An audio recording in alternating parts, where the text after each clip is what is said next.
जिस प्रांगण में आए हैं, जिस घर में आए हैं, बोड़ा गांव का नाम आते ही और यहाँ आने की चर्चा होती ही इस घर का स्मरण होता है और जिसकी आज हम सब याद कर रहे हैं उसका स्मरण होता है।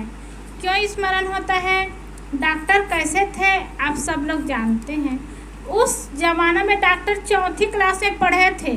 चौथी पढ़ने वाले नौकरी में जाते थे, बड़े बड़े सर्विस करते थे और चौथी क्लास में रहे और चौथी क्लास में पढ़ने के बाद वो डॉक्टरी किए। और आज कहीं डॉक्टर के पास जाएंगे ना, अब तो बड़े बड़े हॉस्पिटल हो गया है, कहीं डॉक्टर के पास जाएंगे तो 1000 रुपया जेब में रखेंगे तब डॉक्टर के पास जाएंगे। अब वो ऐसे डॉक्टर थे जो समय परिस्थिति के अनुसार वो डॉक्टरी भी करते थे और थोड़े पैसे में 1 रुपया 2 रुपया में भी वो डॉक्टरी का काम चलाते थे। और यही उनका सद्गुण और स्वभाव इतने वर्षों के बाद भी आज लोग याद करते हैं, बड़े भाव से याद करते हैं। आप सब जानते हैं ये बोड़ा गांव मेरा जन्मभूमि गांव नहीं है, यही मेरी माता जन्म नहीं दी है और मुझे रहना भी नहीं होता इस बोड़ा गांव में, लेकिन दिल में ऐसा भाव बना है कि आप सबका प्यार मिलता है, आप सबका भाव मिलता है। और निश्चित है सुख में तो बहुत साथी होते हैं और बहुत साथ देते हैं। कहते भी हैं सुख में सब साथी दुख में न कोई, तो ऐसा होता है। तो ऐसी परिस्थिति में भी ये बोड़ा गांव वाले मुझे नहीं छोड़े और बहुत प्यार देते हैं और सम्मान के साथ बुलाते हैं। माता पिता की तरह सबका प्यार मिलता है, सबका आदर सम्मान मिलता है सज्जनों। और इस प्यार को, इस भाव को मैं कैसे भूल सकती हूँ। और ये आज के भक्तों से ही मिल रहा है ऐसी बात नहीं है। 10-15 साल पहले डॉक्टर भी रहना तब भी मिलता था और वही भाव आज भी भाव को मजबूत बना करके रखा, क्योंकि उस समय पहले डॉक्टर हमारे लिए तो बहुत उम्र के थे और हमारे पिता दादा के समान थे, लेकिन उनके सामने हम लोग रहते थे तो बच्चे जैसे हम लोग को मानते नहीं थे, न व्यवहार दिखाते थे, बहुत सम्मान पूर्वक संत की सेवा करते थे, आदर सत्कार करते थे।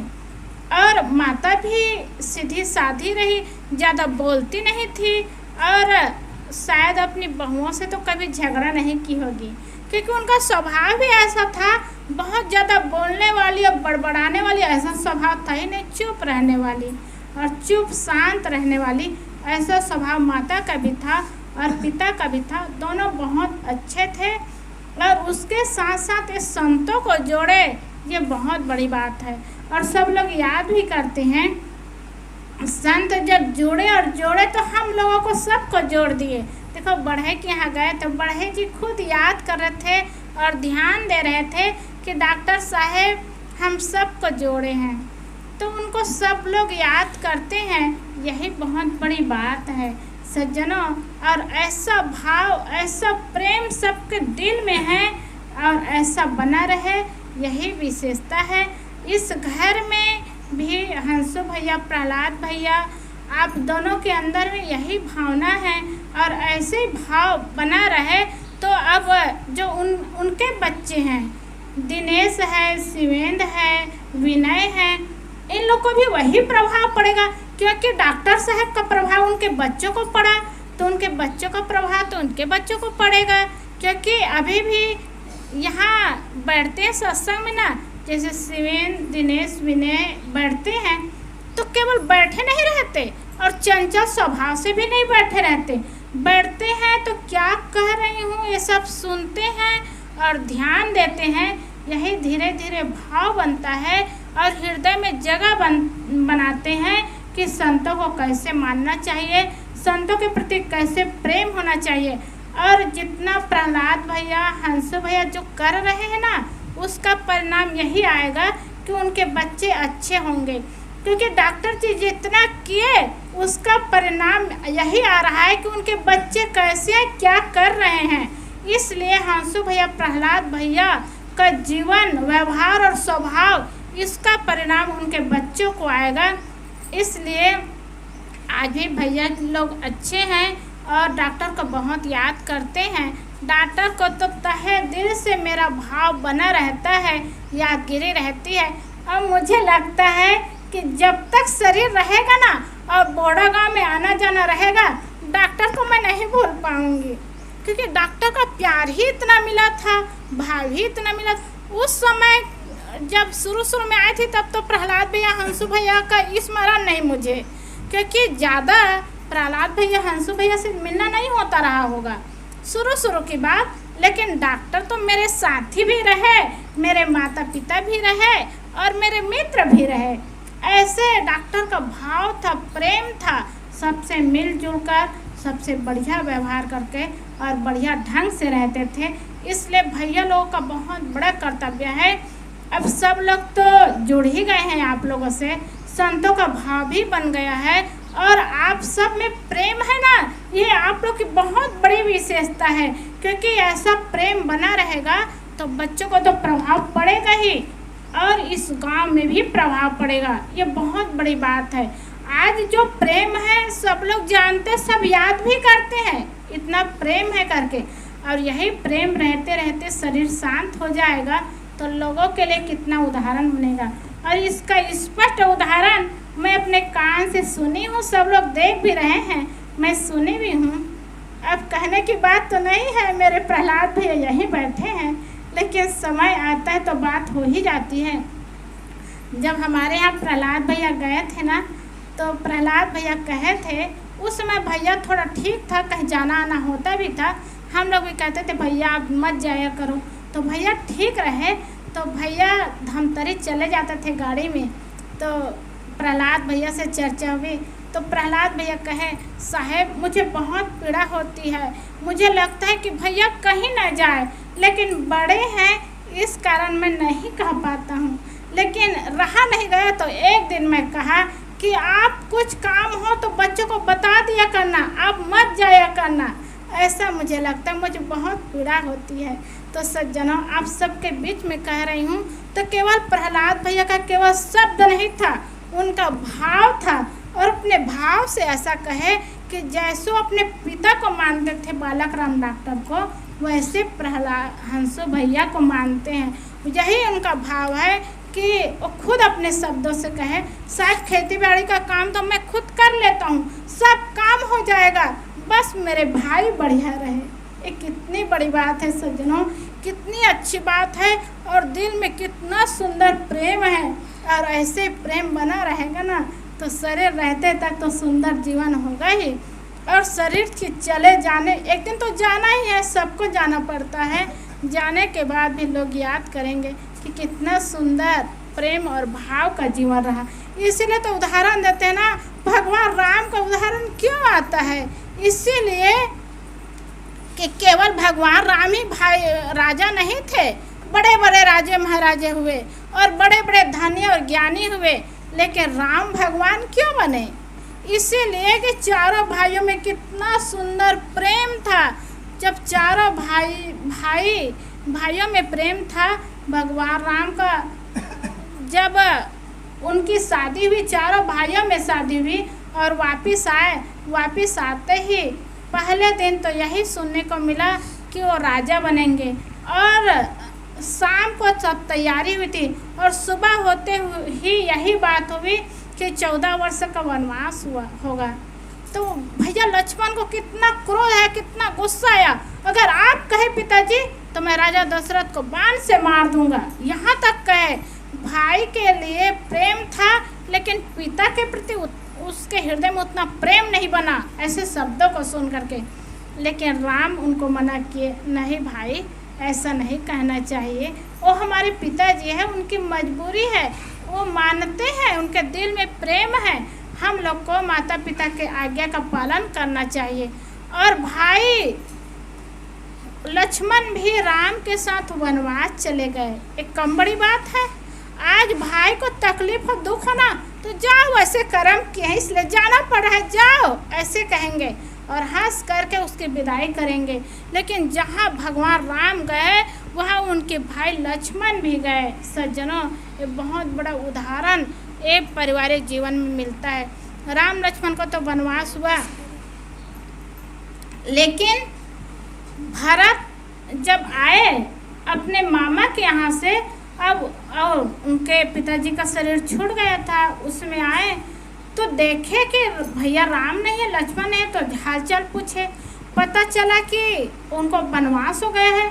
तो वनवास क्यों हुआ है सब कुछ जाने तो माता कैकेयी ने ऐसा कहा है, और माता कैकेयी के कारण उनको वनवास, उसी दिन से माता शब्द का वो त्याग कर दिया। माता कभी नहीं कही, वो कहती थी महारानी कैकेयी आपको क्या चाहिए, अब बताओ। अपनी माँ को माँ कहना छोड़ दे और महारानी कैकेयी कहे तो कैकेयी को कितना दुख हुआ होगा। अपने बेटा के लिए मरी थी, लेकिन उनको बहुत दुख हुआ। तब भी भैया भरत नंदी ग्राम में रह करके वो वनवासी जीवन जिए, लेकिन राज्य का भोग नहीं किए। तो इतना सुंदर प्रेम का उदाहरण मिलता है हम सबको सज्जनों, केवल कहानी सुनने पढ़ने और टीवी में देखने के लिए नहीं होता, ये खुद में प्रेम चलाने के लिए होता है, ऐसा जीवन जीने के लिए होता है। ऐसे ही जीवन बने तो निश्चित है घर परिवार में सुंदर होगा, सुखमय होगा, शांति का जीवन होगा। क्योंकि अभी सुन रहे थे ना, भगवान बाहर खोजेंगे, बाहर कहाँ मिलेगा, तो अपने घर में खोजे, अपने जगह में रहे, सब लोगों में प्रेम बना रहे, यही बहुत बड़ी बात है। और प्रेम बनाने के लिए एक दूसरे में त्याग करना पड़ता है, समर्पण करना पड़ता है, एक दूसरे को देखना पड़ता है, जानना पड़ता है, समझना पड़ता है। इतना समझ जाए, जान जाए और कर ले तो निश्चित है वो प्रेम मजबूत होता है, सुंदर जीवन होता है और जीवन सुंदर ढंग से चलता है। पैसा पैसा, सब लोग पैसे पैसे चिल्लाते हैं, लेकिन पैसा क्या देगा, सुविधा ही तो देगा पैसा। मकान मकान करते हैं, लेकिन मकान से छाया ही तो मिलती है, पैसा मकान पा करके क्या होता है। और कभी कभी सज्जनों ऐसा समय भी केवल सुनने को नहीं आता, पढ़ने को नहीं आता, देखने को भी आता है, जो खुद का कलेजा, खुद का बेटा और खुद के खून, खुद का औलाद जितना साथ नहीं देता और दुख में जितना काम नहीं आता, उतना भतीजा काम आ जाता है, भाई का बेटा काम आ जाता है। इसलिए कहते हैं ना कि अपने ही अपने नहीं होते, समय परिस्थिति के अनुसार कौन अपना होता है उसको कोई नहीं जानते। इसलिए व्यवहारिक क्षेत्र में सब अपने हैं, सबको अपना माने और अध्यात्म क्षेत्र में कल्याण का काम करें। तो व्यवहार का सुधार यही होता है, परिवार में, घर में और घर परिवार में रह करके सबको अपना बना करके, अपना समझ करके अपने जैसे व्यवहार करें, सुंदर जीवन जिए तो जीवन की बहुत बड़ी बात होती है।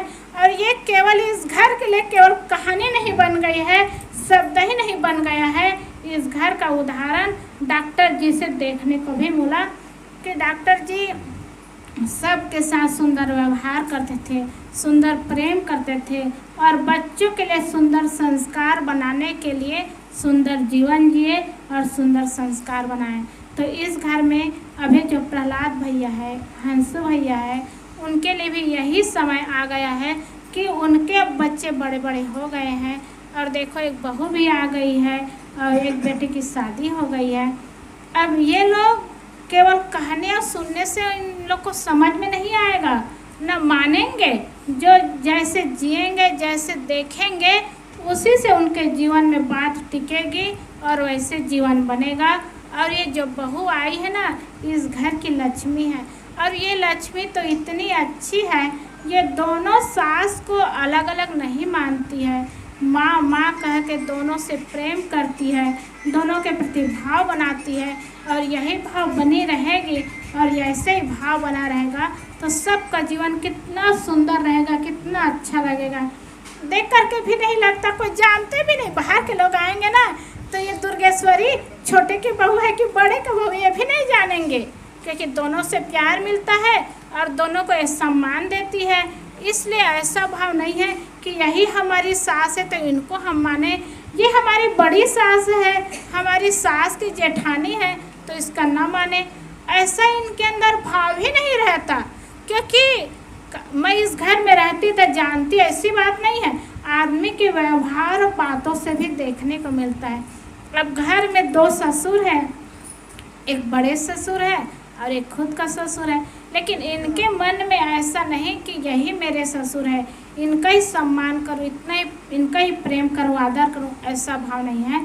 दोनों के लिए बराबर प्रेम है, बराबर भाव है, और दोनों सास के लिए माता समझ करके प्रेम कर रहे, भाव कर, यही बहू की मर्यादा है, इज्जत है इस घर में। अगर ये बहू भी थोड़ा भी भाव बदल देना, ये मेरी सास है, ये मेरी सास नहीं है, तो इनकी कीमत नहीं रह जाएगी, इनका सम्मान नहीं रह जाएगा। इनका सम्मान इसीलिए बढ़ा है, इनकी कीमत इस घर में इसीलिए है कि ये दोनों भाइयों को प्रेम बनाती है, और दोनों देरानी जेठानी के इनके मन में प्रेम का भाव है, और एकता बनाती है, प्रेम बनाती है, इसलिए बड़ी बहू है। और यहाँ आ करके इस घर को घर नहीं मंदिर बनाई है, और मंदिर बनाने में नारियों का बहुत बड़ा हाथ होता है, क्योंकि कहते हैं ना, माला बनाने के लिए हजार फूल कम है, और समुद्र बनाने के लिए 1000 बूंद कम है, आरती से जाने के लिए 1000 दीपक कम है, परंतु एक अकेली स्त्री काफ़ी है घर को स्वर्ग बनाने के लिए। इसलिए इस घर में दुर्गेश्वरी काफ़ी है इस घर को स्वर्ग बनाने के लिए, इस घर को मंदिर बनाने के लिए। इसलिए अपने भाव यही बना रहे, और सबके प्रति सुंदर प्रेम, सुंदर बात, सुंदर व्यवहार, सुंदर भावना बना करके रखे, तो निश्चित है जो उनके ससुर के अंदर प्रेम है वही भाव सबके अंदर होगा, और सबका जीवन सुंदर होगा, और यही भाव बना रहे। तो आज हम रामायण को केवल पढ़